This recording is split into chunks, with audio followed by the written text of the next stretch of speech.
Dans cette vidéo, nous allons voir comment déterminer l'intégrale de 1 à e de ln de x dx. Pour commencer, la fonction logarithme népérien est continue sur le segment 1e, donc elle est intégrable sur ce segment. Notamment, dans le plan muni d'un repère, l'intégrale de 1 à e de la fonction logarithme népérien est l'aire en unité d'aire du repère de la partie du plan délimitée par la courbe représentative de la fonction logarithme népérien, l'axe des abscisses, la droite d'équation x égale 1 et la droite d'équation x égale e, hachurée en vert sur le schéma.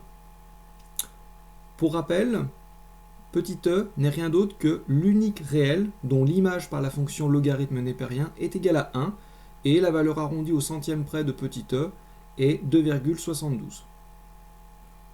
En général, pour calculer cette intégrale, puisqu'on ne trouve pas immédiatement une primitive de la fonction logarithme népérien, on utilise ce qu'on appelle une intégration par partie. Pour rappel, on considère deux fonctions f et g qui sont de classe C1 sur un intervalle i de R. On considère deux éléments a et b de cet intervalle i, alors l'intégrale de a à b de f de x fois g' de x n'est rien d'autre que f de b fois g de b moins f de a fois g de a moins l'intégrale de a à b de f' de x fois g de x dx.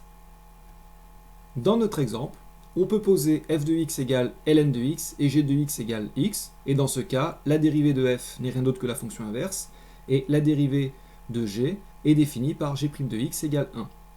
On a donc que l'intégrale de 1 à e de ln de x dx est égale à ln de x fois x pris entre 1 et e, moins l'intégrale de 1 à e de 1 sur x fois x dx.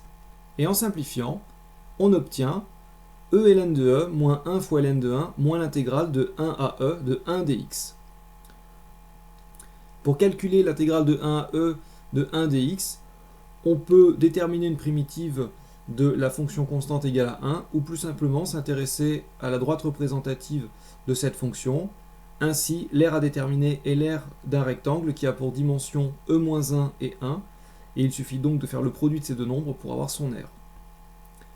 Autrement dit, e-1 fois 1 qui nous donne e-1. Et après calcul, on obtient e-e plus 1 qui nous donne